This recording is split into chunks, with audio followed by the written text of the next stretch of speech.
सुचेता जी, ऐसा है कि समाजवादी पार्टी कभी मौके की तलाश में नहीं रहती है। हाँ। हमने हमेशा सामाजिक न्याय की बात की और सामाजिक गठबंधन की बात की है। ठीक है। हमेशा हमने हाथ बढ़ाया है। और ऐसी स्थिति में कि जब दलित, शोषित, वंचित समाज कहीं ना कहीं अपनी आवाज को लेकर बुलंद, कहीं ना कहीं पीड़ित है, अपनी आवाज उठाना चाहता है, उसकी आवाज को समाजवादी पार्टी उठा रही है।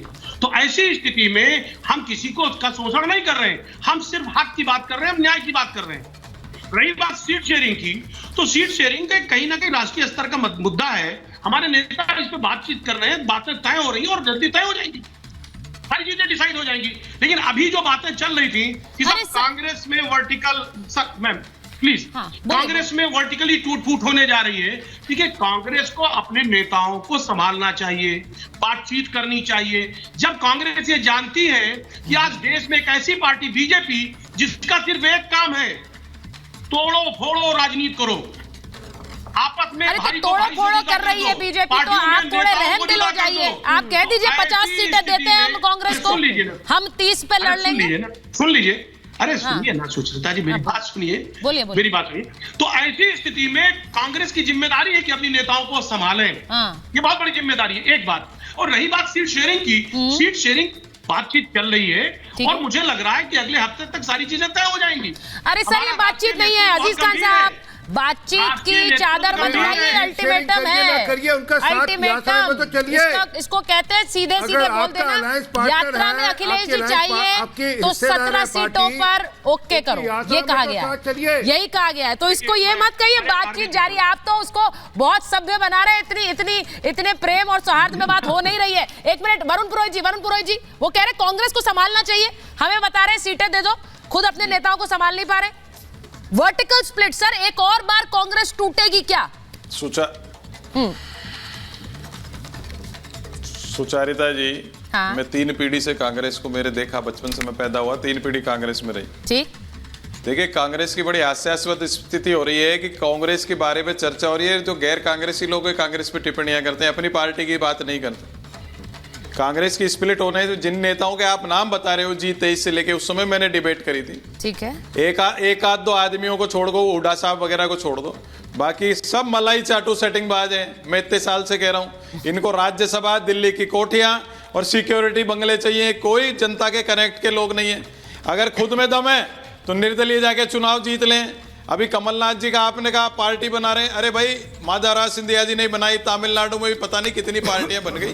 कांग्रेस से कोई भी अलग जाके उसकी स्थिति सबको पता है क्या हो जाती। दूसरी बात, आजादी के बाद से जो चुनावी राजनीति देश में आई है, गांधी परिवार के अलावा कांग्रेस पार्टी का कोई भी अस्तित्व नहीं है। मैं आज फिर कह रहा हूं, लेकिन फिर आप यही कह रहे हैं वरुण जी, राजीव गांधी की विरासत है, वरुण जी इसी सोच से तो आगे निकल जाती कांग्रेस पार्टी, तो शायद आज गठबंधन करने की नौबत नहीं आती आपको वरुण जी। मुझे आप बोलने नहीं दे रहे। नहीं बोलिए ना, तो बोलने नहीं दोगे तो गठबंधन होगा कैसे? बोलने नहीं दोगे बोलिए। मैं कह रहा हूँ, राहुल गांधी, प्रियंका गांधी की जिम्मेदारी है उस विरासत को संरक्षित करना और संग्रहित करना। मतलब ये कैसे? उसमें अगर आप खरे नहीं उतरे हो, आपकी इंदिरा गांधी, राजीव गांधी जैसी आई, आप में उनकी जैसी राजनीतिक सूझबूझ नहीं है, इसलिए कांग्रेस की हालत हो रही है। मैंने आपको कई बार कहा, राहुल गांधी जी के लिए भी कहा, कल भी मैंने कहा, उनका जो दफ्तर है उसमें वामपंथी लड़के, जिनको हम राजस्थानी भाषा में छोरे कहते हैं, उनको इकट्ठा कर रखा है। वो डिसीजन लेंगे तो पार्टी कैसे चलेगी? AICC खाली वरुण जी, ये सिर्फ आप नहीं कह रहे हैं ना, दिक्कत ये है कि यही फीडबैक अलग अलग जगहों से है, लेकिन उस पर कोई गौर नहीं कर रहा है। और जब गौर नहीं करता, और आपने कहा कि कांग्रेस तो कई बार टूटी है, क्या हुआ उनका ये हुआ कि आज TMC बनकर खड़ी है पश्चिम बंगाल में, आपको चुनौती दे रही है, आपको सीटों के लिए गिड़गिड़ाना पड़ रहा है। वहां पर शरद पवार ने NCP बना ली, पर वो NCP भी टूटकर अब अजीत पवार वाली NCP हो गई। कांग्रेस शब्द का प्रयोग कर रहे हैं, तो उससे क्या होता है?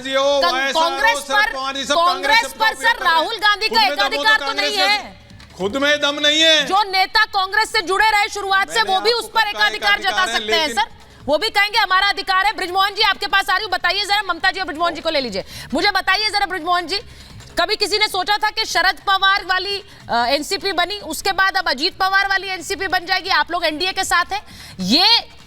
ये एक हकीकत है जिसे पार्टी में नेताओं को समझना चाहिए कि नेता क्या चाह रहे हैं पार्टी में। हाँ बिल्कुल सुचेता जी, आपने ठीक कहा। नेता तो ठीक है, हाँ। जो जनता चाह रही है उसको ये लोग समझने को तैयार नहीं है। ओके। और सारे वो राजनीतिक दल और राजनीतिक दलों के वो नेता जो आज देश के लोगों की मानसिकता को समझ पा रहे हैं, उन्होंने ये फैसला लिया है कि इस समय इस देश के लिए आदरणीय नरेंद्र मोदी जी से बेहतर और कोई नेतृत्व का देने वाला व्यक्ति नहीं है। यही सोच के सारे लोग इस फैसले पे पहुंचे हैं। और ये फैसला या ये सोच कोई एक दिन में नहीं बना है, एक लंबा समय हो गया। 10 साल को लोगों ने करीब से देखा है और उसको देखने के बाद ये बात आ रही है। अब देखिए ना, देखिए कांग्रेस की अभी परेशानी ये है कि एक तो वहां पे संवादहीनता है। कांग्रेस का नेतृत्व जो फैसला लेता है वो उस तक पहुंच, आम आदमी की पहुंच ही नहीं है। आम कार्यकर्ता तो छोड़ दीजिए, उनके बड़े नेताओं तक की पहुंच नहीं है। दूसरा, उनके पास कोई राजनीतिक ऐसा कार्यक्रम नहीं है जिससे ये पता लगे कि कार्यकर्ता को कोई चुनाव में लड़ने का मौका भी मिलेगा। अब न्याय यात्रा निकल रही है इस मौके पे, जबकि चुनाव बिल्कुल सर पे है। 2 महीने बाद चुनाव होना है, पूरे हर व्यक्ति को मालूम है, लेकिन उसके पहले न्याय यात्रा निकाली जाती है। होना यह चाहिए था कि चुनाव लड़ने की रणनीति बनती, चुनाव लड़ने के लिए कार्यकर्ताओं को इकट्ठा किया जाता।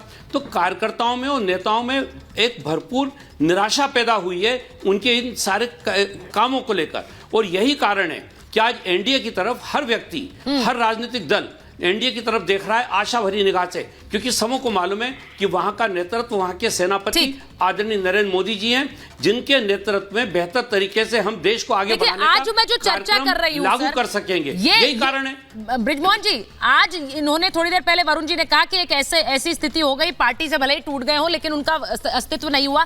मुझे लगता है ममता जी, महाराष्ट्र में एनसीपी एक बड़ी ताकत इतने समय तक रही, आज भी है।